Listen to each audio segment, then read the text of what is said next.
Hello and welcome to our presentation on Apple and sustainable finance. In this presentation, we'll explore how one of the world's most valuable companies is integrating sustainability into its financial strategy. Apple Inc., founded in 1976, has become one of the world's most influential tech companies, with a product ecosystem spanning from the iPhone, MacBook, and digital services. Apple operates in a dual market structure that combines oligopoly and monopolistic competition as a part of a small group of dominant smartphone producers, alongside Samsung and Google. Apple holds significant market power supported by brand loyalty and high entry barriers.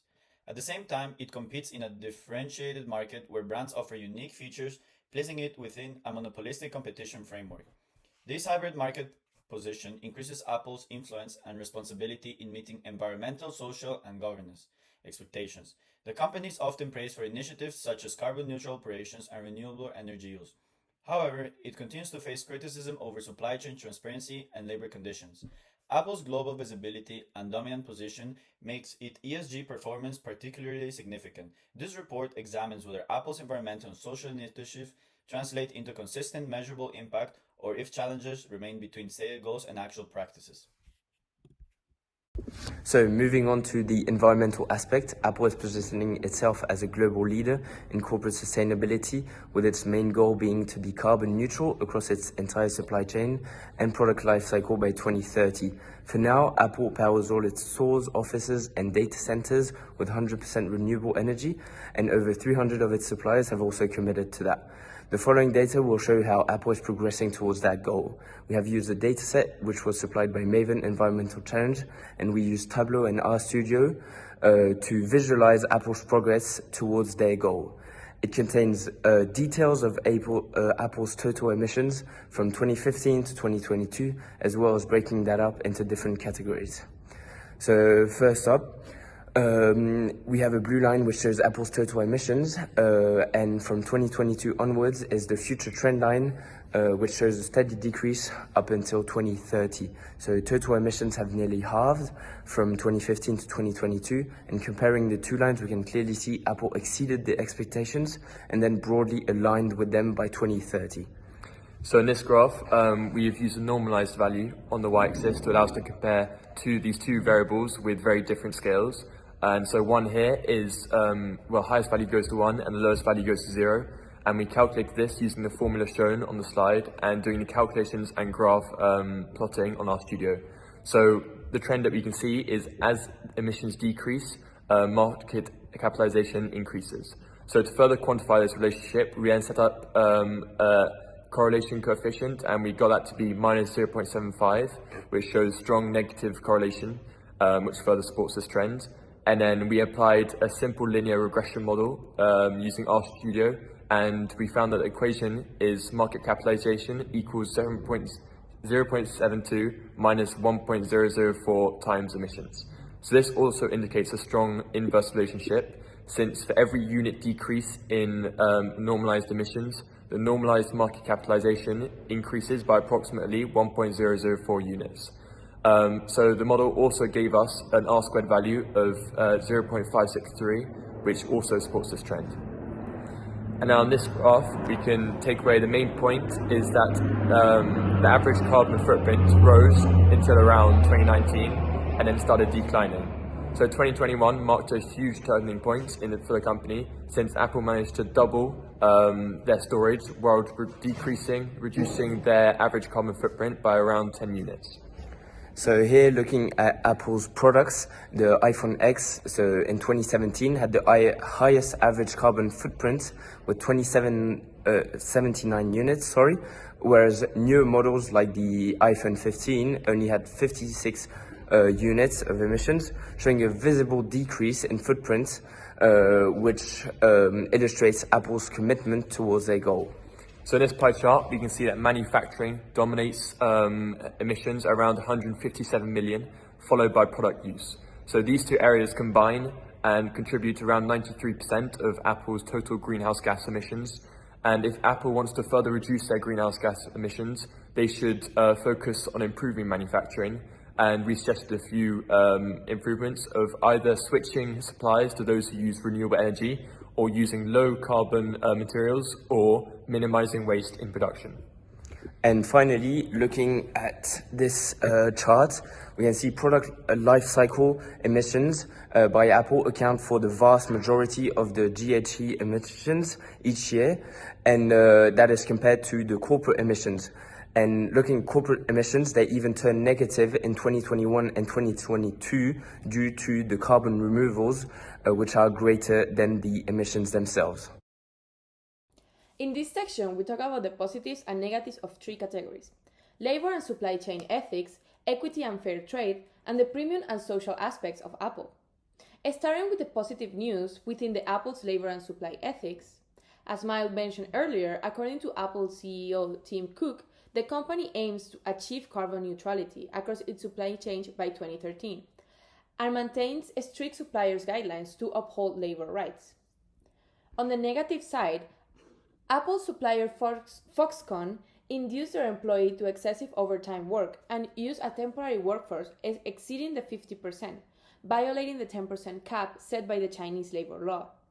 These practices generate negative production externalities, such as worker health issues and job insecurity. This causes the marginal social cost to exceed the marginal private cost, leading to overproduction and a welfare loss in the market, represented by the green triangle. As you can see in the graph, the average iPhone price are at $758 and are being produced at an estimated quantity of 30 million in Foxconn factory each year. As Apple does not internalize these social costs, the result is a market failure, as they should be producing at the optimum quantity and price, where all the costs are taken into account. Continuing with equity and fair wage, Apple's gender wage gap is significantly smaller than in other similar industries, with a 7% gap compared to the 16% average in the UK. They also report that male and females have the same opportunities to grow, have bonuses, and apply for jobs in the company. However, just last year, female employees sued Apple for inequality of payments, alleging that male colleagues earn nearly $10,000 more on average. This shows an asymmetric information problem. Lacking transparent wage data, women are unable to negotiate effectively and cannot ascertain whether they are being underpaid. Furthermore, looking at the chart, this gap is much more pronounced at Apple UK, where the median and mean hourly gaps are 24 and 26% respectively. Additionally, fewer women receive bonuses compared to men across all divisions, suggesting an unequal access to performance-based or discretionary rewards. Apple has been consistently growing in terms of number of employees, with an additional 55,000 employees from 110,000 to 165,000 in the span of 7 years, from 2015 to 2022. Economically, this means that Apple has been creating new jobs and employment in the different countries where their stores are located, and therefore increased citizen welfare and ultimately contributed to their country's GDP. Finally, we have the premium and social class. Apple's target audience is middle to high income individuals. Hence, Apple products are considered luxury goods within the normal goods category. This means that as income increases, the demand for Apple products will increase and vice versa, meaning income elastic with a yield of more than 1. The slightest change in income would greatly change the quantity demanded. However, having an iPhone is often believed to be a symbol of status and superiority. Depending on the region, you may even be judged for having a different brand, for example in the US. This could make it income inelastic in some situations, where having an iPhone is being socially pressured into people, yield of less than 1. We can see that in the following graph. As you can see, the Apple prices online don't fluctuate too much depending on income. Even the people with an income of 1 to 15,000 spend more than those with the 50 to 75,000, and even more than the 100 to 175,000 income earning customers. This is again attributed to the popularity of Apple products against other technology brands, associating Apple with quality and status. Hence, we could say that Apple products are income inelastic to a certain extent. Now, there are three governmental aspects that we talked about. The first one is US tariffs' impact on profitability. The second one is corporate tax policies that affect Apple's profitability. And the third one is how OECD countries use tax incentives to drive innovation and R&D investments. For these graphs we used Tableau and RStudio, and we used Apple's 2-decade annual report as a data set. So first, we are going to have a look at the negative impacts of government policies on Apple. An example for this is tariffs. When tariffs increase, there is a rise in production costs, which increases consumer prices, which at the same time results in decreased profit margins for Apple. This can be seen in this graph, which represents how in the past 2 decades, the tariffs remained below 3%. However, in 2025, this value spiked to over 14.5% as a result of the policies of the Trump administration. In the past, trade tensions left Apple relatively stable due to their differentiation strategy through style and quality, which created them a loyal customer base and relatively inelastic demand for their products. However, this time can be different as these numbers are in precedent. Now we'll be looking at the corporate tax per year and Apple's profitability. As we can see, in 2015-2016, there was a massive spike in tax, which was about 11.6%. This led to a 9 billion in decrease in profit for Apple. This was due to the end of the double Irish loophole, which was a loophole that Apple used to pay less taxes abroad. And as a result of this, they had to pay Ireland 14.4 billion in taxes. Now, looking at 2017 to 2018, there was a drop of 7.4% in corporate tax, which led to a 13 billion increase in profits. This was due to the TCJA law being implemented, which introduced a one-time repatriation tax rate of 15.5% on money made overseas, which was previously 20% to 35%. However, sometimes governments have positive impacts on companies like Apple.